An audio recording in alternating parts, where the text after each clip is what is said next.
Hello प्यारे बच्चों। आज हम लेकर आए हैं यहाँ पर एनसीईआरटी के क्लास 12 फिजिक्स का एग्जाम्पल नंबर 11.5। ठीक है, dual nature of radiation and matter का ये चैप्टर है और 11th क्लास के एटॉमिक स्ट्रक्चर से रिलेटेड है, इसलिए सवाल जो है बहुत ही आसान होगा। यहाँ पर समझिए, यहाँ पर एक इलेक्ट्रॉन है और एक अल्फा पार्टिकल है और एक प्रोटॉन है। ठीक है, इलेक्ट्रॉन है, एक अल्फा पार्टिकल है और एक प्रोटॉन है। तो अल्फा पार्टिकल का एटॉमिक ना, अल्फा पार्टिकल होता होता क्या है जी? तो हीलियम पर जो यहाँ पर दो प्रोटॉन है, हीलियम का जो न्यूक्लियस है उसी को अल्फा पार्टिकल बोलते हैं। तो हीलियम के न्यूक्लियस में इलेक्ट्रॉन नहीं है, इलेक्ट्रॉन निकल गए हैं। इस पर दो पॉजिटिव चार्ज होता है, alpha particle dual positively charge होते हैं। ठीक है, दो इलेक्ट्रॉन गायब हो चुका है इससे। मास इसका 4 यूनिट होता है क्योंकि हीलियम का न्यूक्लियस में दो प्रोटॉन और दो न्यूट्रॉन होता है। ठीक है ना। इलेक्ट्रॉन की बात करें तो ये इलेक्ट्रॉन हमारा जिसका मास है 9.1 इंटू 10⁻³ kg है। रिलेटिव मास की बात करें तो एक क्या कहते हैं, हाइड्रोजन की तुलना में, एक हाइड्रोजन की तुलना में जो है 1/1835वां हिस्सा होता है। ठीक है ना, 1/1835वां हिस्सा किसका होता है? तो एक हाइड्रोजन का। यानी कि एक प्रोटॉन और एक इलेक्ट्रॉन मिला देंगे यहाँ पर तो ये हाइड्रोजन का मास बन जाएगा। अब ध्यान दो यहाँ पर भाई, यहाँ पर इसके सामने में तो ये नेग्लेक्टेड मास है। ठीक है ना, ये समझो कि यहाँ पर 1835 में 1834 जो भाग है वो प्रोटॉन का मास है ना। तो यानी कि ऑलमोस्ट समझ ले इसका मास बिल्कुल नेग्लिजिबल है। ठीक है, इलेक्ट्रॉन का, ये तो आप लोग भी जानते हैं। अल्फा पार्टिकल की बात करें तो यहाँ पर प्रोटॉन से 4 गुना ज्यादा मास अल्फा पार्टिकल में है। यानी कि हम लोग जानते हैं प्रोटॉन और न्यूट्रॉन जो है वो लगभग सिमिलर मास है। एक प्रोटॉन का मास जो है वो हम लोग 1 AMU पढ़ते हैं। ठीक है, और यहाँ पर 4 प्रोटॉन न्यूट्रॉन है, यहाँ पर मास जो टोटल हो गया वो 4 AMU हो गया अल्फा पार्टिकल का। और इसका है 1/1835 AMU कह सकते हैं इसके मास को। तो इलेक्ट्रॉन का मास सबसे कम है, उससे ज्यादा प्रोटॉन है और सबसे अधिक किसका मास यहाँ पर है? अल्फा पार्टिकल का है। ठीक है अब यहाँ पर देखिए, ये सभी जो है सेम काइनेटिक एनर्जी से ट्रेवल कर रहे हैं, ये ट्रेवल कर रहा है सेम काइनेटिक एनर्जी से। तो सवाल कहता है कि इनमें से किस पार्टिकल का सबसे छोटा डी ब्रॉगली वेवलेंथ होगा। प्यारे बच्चों, डी ब्रॉगली इक्वेशन में बतलाया गया था lambda is equal to h/p, जहां p क्या था? मोमेंटम था, h प्लैंक्स कांस्टेंट था और लेमडा हमारा, लेमडा जो है वो हमारा क्या है? वेवलेंथ है, डी ब्रॉगली वेवलेंथ है। अब ध्यान दीजिए यहाँ पर, तो हमें मोमेंटम को काइनेटिक एनर्जी में कन्वर्ट करना पड़ेगा क्योंकि भैया यहाँ मोमेंटम की कोई बात नहीं हो रही है, यहाँ पर काइनेटिक एनर्जी की बात हो रही है। तो प्यारे बच्चों, हम लोग जानते हैं कि काइनेटिक एनर्जी जो है उसका फॉर्मूला होता है 12mv² होता है। क्या इसको हम लोग लिख सकते हैं? काइनेटिक एनर्जी को मान लीजिए k मान लिए, is equal to half into, देखिए यहाँ पर एक m से मल्टीप्लाई भी कर देते हैं, एक m से डिवाइड भी दे देते हैं। ठीक है, और यहां पर बाद बाकी जो है mv² वो हम लगा देते हैं। मतलब 12mv² में एक m से मल्टीप्लाई भी कर दिए और एक m से डिवाइड भी कर दिए, कोई फर्क पड़ा? नहीं पड़ा। लेकिन फर्क इतना पड़ गया प्यारे बच्चों कि यहां पर k is equal to 1/2m को अलग कर लिए और ये हो गया m²v², m²v², या इन शॉर्ट हम लोग इसको लिख सकते हैं m इंटू v का होल स्क्वायर, एम भी का होल स्क्वायर।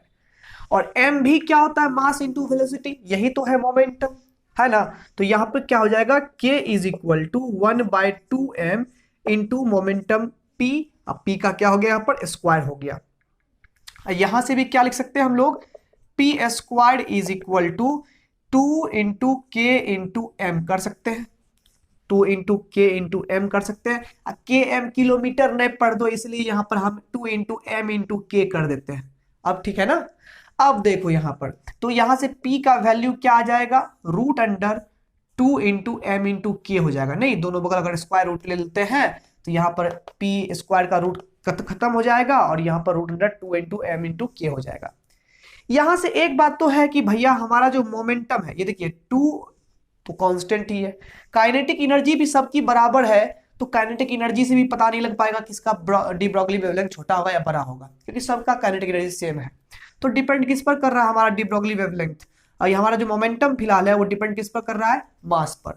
यानी कि हम लोग यहाँ स्पष्ट देख पा रहे हैं यहाँ पर कि मोमेंटम जो है यहाँ पर हम लोग का मास पर डिपेंड करता है। और फिलहाल इससे लेना देना नहीं है, फिलहाल यहाँ देखिए इस p का वैल्यू को यहाँ रख रहे हैं।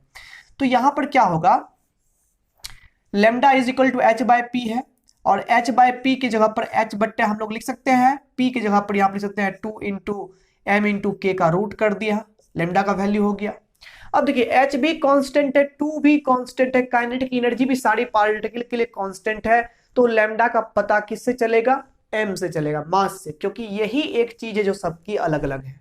और आप लोग देखिए कि मास जो है, मास का टर्म वो ब्रैकेट्स, ये क्या कहते हैं, ये डिवीजन से नीचे है, यानी कि इस जो है डिवीजन से नीचे है, तो कहने का मतलब ये फ्रैक्शन में है, कहने का मतलब ये हो गया कि लैम्डा जो है वो इनवर्सली प्रोपोर्शनल है मास के रूट का। यानी कि हम लोग लिख सकते हैं यहां पर, ये इंप्लाई कर रहा है इस बात को कि हमारा D Broglie wavelength inversely proportional है मास के रूट का।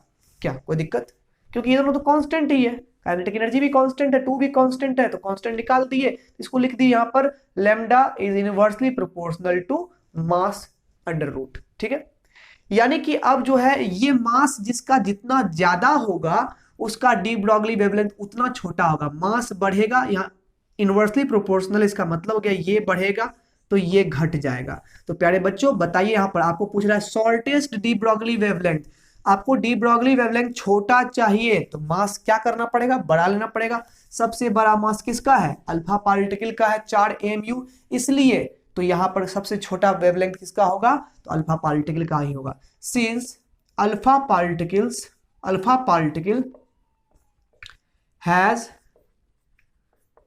ग्रेटेस्ट मास बिटवीन देम,